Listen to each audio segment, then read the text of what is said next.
Hello everyone, Suzette Layoun here. If you're anything like me, have ADD and don't notice details, that's my name here on page 58 and outside. So, I'm also today going to read a little bit from my notes because I'm a person that can go blank very fast and I don't want you to suffer moments of silence. Okay, so a little bit about me. In summer 2018, I chose to leave my high-status, impactful and financially lucrative job. I was on a search for something more meaningful, more fulfilling, and that quest eventually led me to stand up here today. I loved my job. I was lucky to have this wealth of experience in so many industries and to work with some of the smartest people in the world. I gained deep satisfaction from supporting and coaching executives in the corporate world, providing inspiration and guidance on strategy, life, and leadership matters. Yet, it wasn't enough. So when I asked myself what was truly meaningful to me, I could see what was flashing through my mind. I could cultivate all my experience coaching adults to arrive at a destination I know I'm meant to be in. I decided to follow my purpose that I believe goes beyond the corporate world and the workplace and extend my knowledge, dedication, and time to developing the next generation. In my heart, mind, and soul, I believe that long-term thinking is essential to contributing to a better world for tomorrow and generations to come. I decided to take a career swerve, get additionally qualified, and establish my own mission as a youth development coach, working with all the prominent schools in the UAE, parents, teens from all walks of life, sharing the same vision of a better tomorrow. A generation developmentally ready to embrace life through significant skills, particularly the ones no one likes to speak about, loads of mental tools and tested strategies. And I am here today speaking to you about what the education system fails to teach. This is one of the skills that is life skills that is the most important one to teach our children. To call it one skill, however, is misleading. It's really a set of skills, a whole host of skills. At the center of those skills is the ability to control something, a behavior, a thought, an impulse, a movement, or a feeling. Generally, this is called self-regulation. But I'm also talking about executive function, control in the brain, emotional regulation, control of feelings, as well as behavioral regulation, control of action and movement. All of these together make up a set of abilities called self-regulation. And as you can see here, those are the definitions. Self-regulation is a complex set of skills that develop from birth, if not before, though ever-evolving relationships and interactions which enable the child to live a fulfilling and successful life. Self-regulation is one's ability to manage one's own emotional responses and consequent behavior.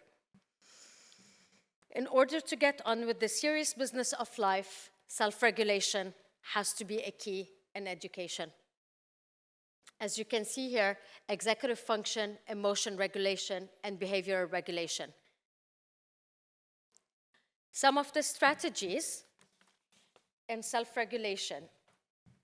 So goal setting, self-monitoring, self-talk, and self-reinforcement. Just because we know how to take a break doesn't mean we know how to rest.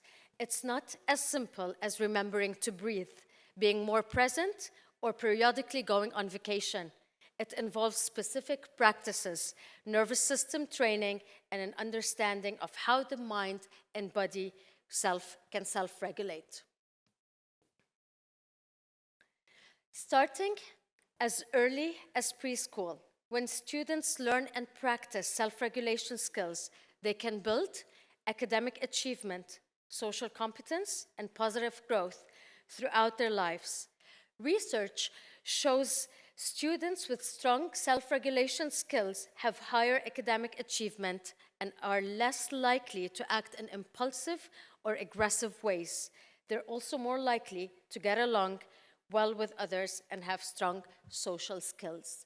Yet, in schools, we focus a lot on other types of academics. I'm going to get to this in a minute.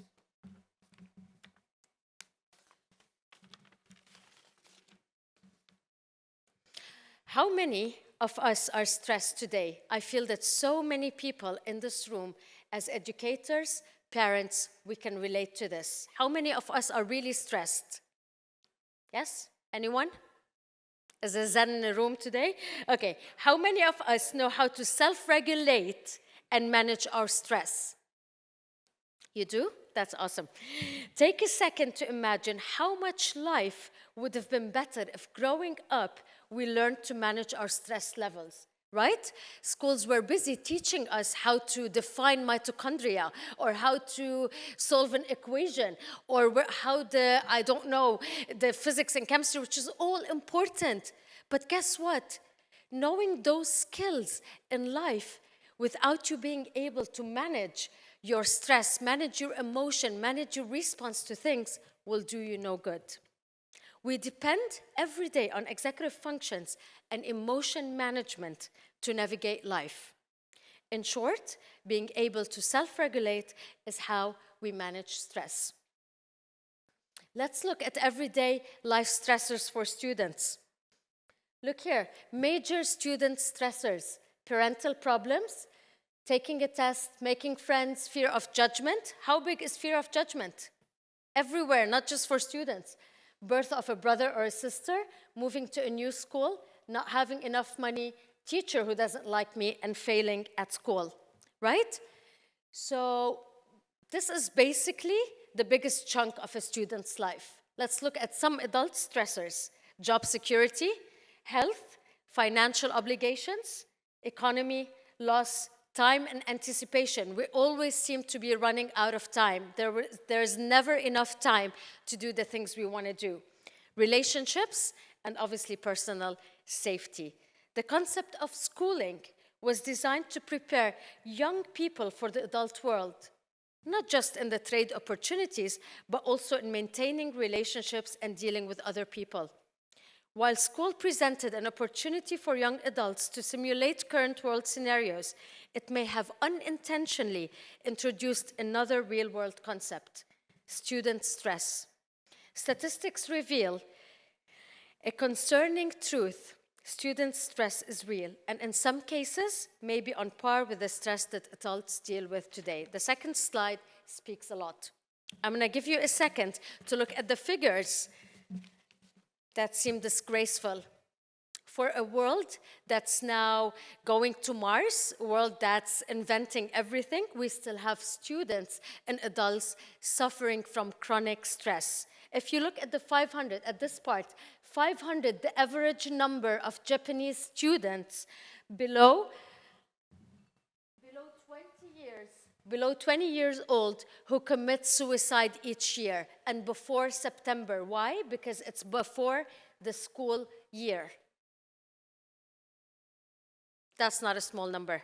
That's in addition to the 80% of students that report feeling stressed. Yet, we are busy teaching students different topics and ignoring the elephant in the room, which is stress. More so, the elephant in every classroom, which is emotional management, which is stress, cognitive, executive, and emotion.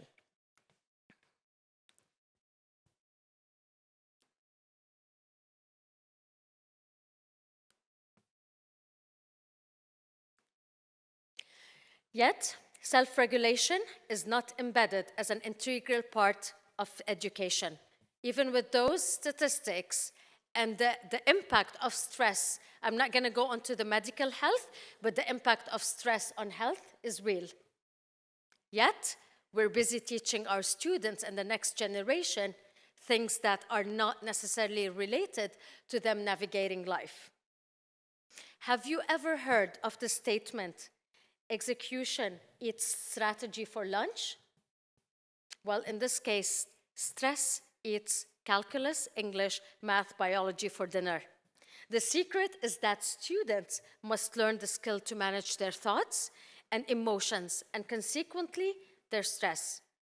In the same way that someone teaches our children math or reading, most children need to be taught effective strategies for managing their thoughts and emotions. Adding these techniques into the curriculum not only helps students in managing their stress, but it also allows them to become better versions of themselves and to have a more successful school day across the board and life eventually. And honestly, from years of experience and personal life, I really do believe that self-regulation is the force behind everything. The ability to control one's behavior and thoughts is a key feature of success in school and life.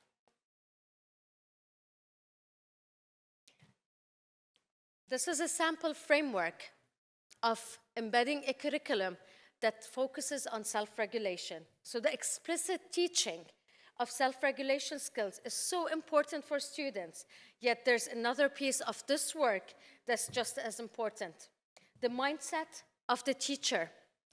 Just like we should never expect to teach an academic skill once and then expect students to have a skill.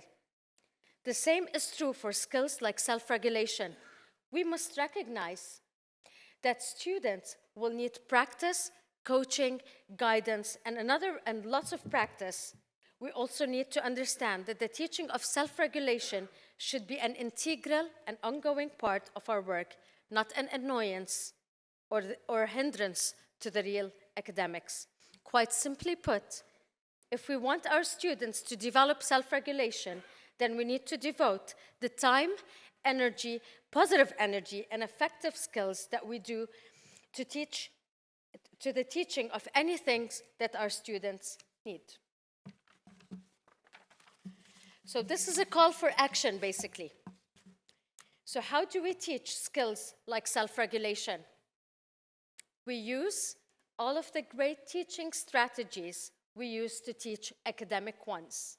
Obviously, that call for action is incorporating self-regulation skills in school curriculum. It's also promoting the UAE in a way to be the first country to lead the implementation of curriculum change across the globe. I do understand and see that we are citizens, we're global citizens today in the room.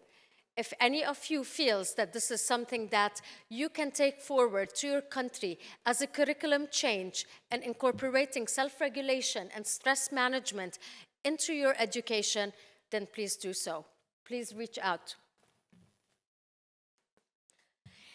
And thank you, everyone. It is not how we feel and think, but it's how we deal with things. Ladies and gentlemen, educators and parents, if you want to change the world, change education. Thank you. Give her a round of applause. Incredible. Thank you, Suzette. Incredible. Stay up there. We got a little time for questions, if you don't mind, okay? Do I have the microphone? Yeah. No problem. You want this one? Okay, I can do that. Okay, we got a couple people that are going to run around with microphones. Does anyone have a question? Let's put a show of hands. Anyone like to talk to Suzette a little bit more, what she's doing here in the region? Yeah? Okay, great. Great, thank you. All right, she's local, so now's the time to find out what's happening in the UAE. Well, 20 years in the UAE, not local, but almost a local. All right, you live in local, Live in local. Live in La Vida Loca. Yeah, 100%. Right? Okay. Just say your name and who you are. I'm Yudit Siddiqman, and I'm here from Israel. You talked about the research on how this is helping kids.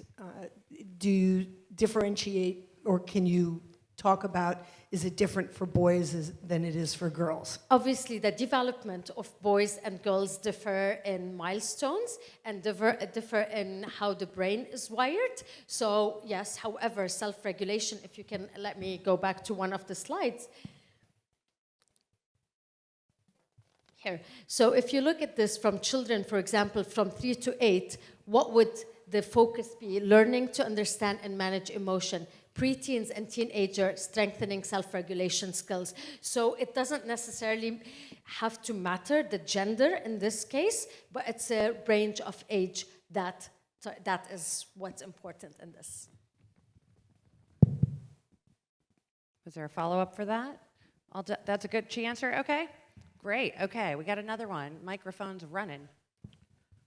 I'll just follow up to the point that she made. I mean, is it really a uniform concept that we can, but differentiation factors like gender or demographics, what could work in the UAE, do you think it would be a best fit for India? Within India itself, there are so many, the variety. So what really would be common and how would you customize it? Or do you feel the need for customization at all? Well, absolutely. Though self-regulation, looking at the emotional, cognitive, and motivational or social in this aspect is uniform. It's the ability to basically regulate how you think, regulate your response, and regulate your emotions. This is the platform, this is the bottom line of how it is. Now, how you develop further on this and how you do this in curriculums experientially, then that's a different story, obviously. But then it's a uniform thing than acting by impulse or acting emotionally versus acting rationally. And this is where the fine line of differentiation is, basically. I'm sorry, I'm just adding on to one more question. Do you think any of these concepts could be applicable for adults as well? Absolutely. How many of us suffer from anger sometimes or from impulses? How many people in the workplace have what we call anger issues, are very impulsive, have relationship issues? And I'm not saying self-regulation is the answer for everything, but the more we know how to self-regulate, the more we know how to take a moment to decide our response versus being impulsive, that makes a whole lot of a difference. Can I answer the question? We got another one over here. Yes, please.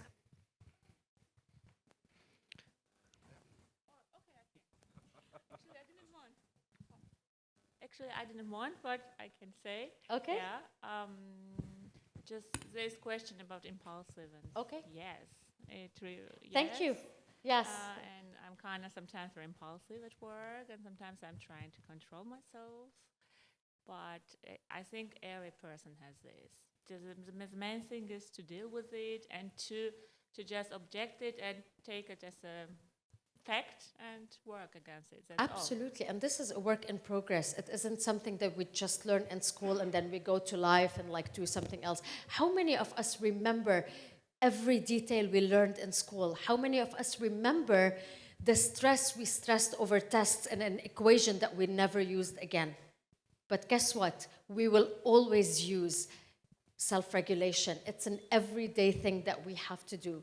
So we learn all our life some skills that we will never use, yet we overlook skills that we have to use every day. And this is basically what I'm trying to focus on over here. Amazing. Any more questions for Suzette?